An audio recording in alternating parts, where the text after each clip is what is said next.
Shalom, wanita-wanita hebat. Perkenalkan, nama saya Mahdalena Jarianti. Saya pernah kerja di Arab 2 tahun dan di sana saya dinaikkan haji.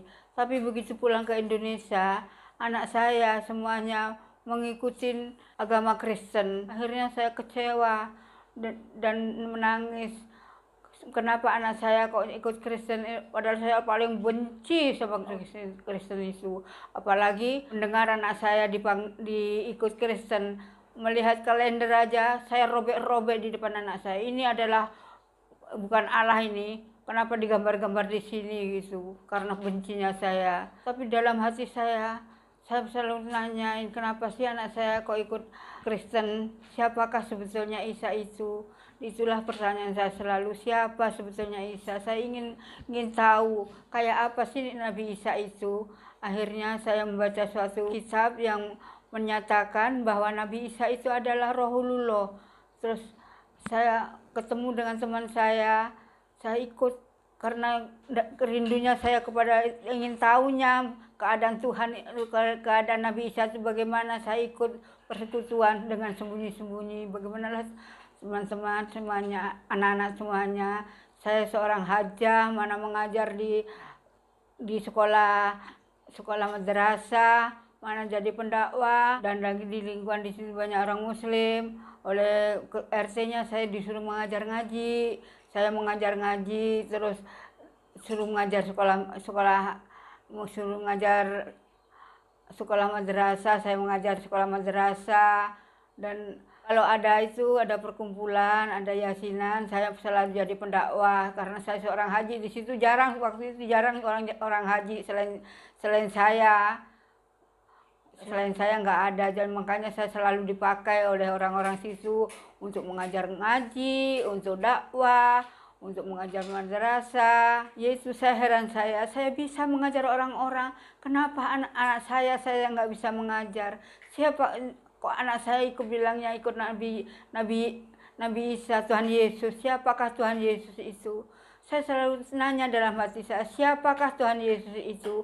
Dia selalu manggil-manggil Tuhan Yesus, Tuhan Yesus. Dalam pertanyaan saya, siapakah Tuhan Yesus? Itu selalu tanda tanya dalam hati saya, siapa Yesus itu? Tunjukkanlah. Saya selalu berdoa, tunjukkanlah siapa kau Yesus. Tunjukkanlah siapa kau. Terjawablah bahwa Yesus itu adalah Nabi Isa. Makanya pada suatu hari ada tetangga saya pergi ibadah, saya panggil, saya ikut, Bu, saya ikut ya Bu ya. Anak-anak kan tahu sendiri, orang Islam ikut ke gereja dengan dirinya tetangga, apalagi saya sebagai pendakwah, sebagai guru ngaji, terus ikut ke gereja dengan dirinya nyawa taruhannya. Jadi saya sembunyi-sembunyi ibu-ibu karena anak-anak semuanya, karena saya selalu rindu, saya ingin tahu siapa Isa. Disitulah terjawab semuanya pergumulan saya itu, bahwa melalui khotbah pembicara itu bahwa Nabi Isa memang betul-betul Allah. Di situ saya menangis saya, ya Allah, ampunin aku gitu terus. Kau memang betul-betul Allah, kau betul-betul Allah Nabi Isa, ampunin aku, ampunin. Akhirnya semuanya orang-orang yang ibadah di situ tupang tangan, terutama pendetanya pun juga tupang tangan sama saya semuanya. Akhirnya karena saya ingin lebih dalam lagi mengenai tentang Yesus itu, saya selalu ikut ke gereja kemana-mana. Dimanalah letak Nabi Isa itu, saya selalu ikut ke persekutuan, ke gereja, semua gereja saya datangin karena nggak ada yang bimbing, jadi semua gereja saya datangin, persekutuan saya datangin. Akhirnya saya pergi ke gerejanya Pak Eras.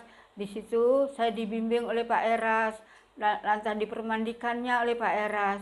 Di dalam permandian itu, Bu, saya pingsan, bilangnya Pak Eras 2 jam. Di dalam pingsan itu perasaan saya ini diangkat melihat Taman Eden, Bu, taman bunga yang indah sekali. Akhirnya habis taman bunga itu kok buah-buahan, Bu, buah-buahannya ranum-ranum gitu. Begitu saya mau putik, Bu, saya sadar. Terus aduh Pak, alangkah indahnya. Oh, kesaksian Bu. Tapi gimana Pak caranya? Udah nanti saya yang bimbing Bu. Saya yang ngajak Ibu. Saya yang akan membimbing Ibu kemanapun saya ajak. Terima kasih Pak. Ibu dipakai Tuhan luar biasa. Terima kasih. Itulah yang saya pegang, bilangnya Pak Eras, saya dipakai Tuhan dengan luar biasa. Saya dibimbing oleh Pak Eras dan disekolahkan Pak Eras, ikut SOM di sana.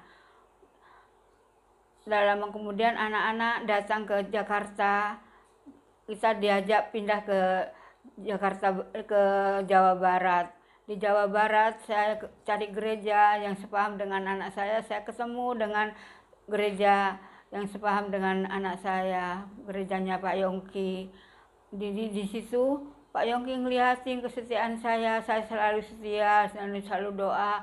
Terus Pak Yongki nanya, Ibu pernah pelayanan? Belum Pak, tapi saya pernah SOM di tempatnya Pak Eras. Itu satu aliran bagi kita. Ibu mau pelayanan? Mau Pak. Waduh, betapa senangnya saya disuruh pelayanan. Makanya saya melayani Tuhan.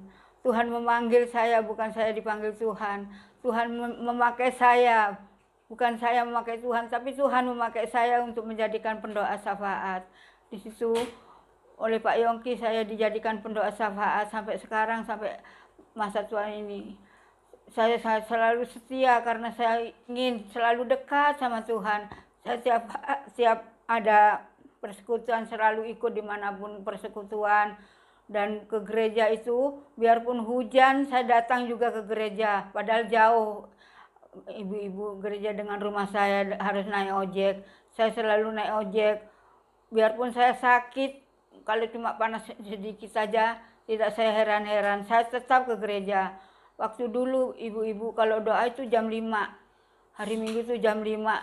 Saya berangkat jam setengah 5, sudah sampai di gereja mendahului teman-teman. Karena saya rindunya kepada Tuhan. Dan teman-teman saya itu bukan orang tua, ibu, anak-anak muda semuanya bergabung dengan saya dan mendengarkan cerita saya.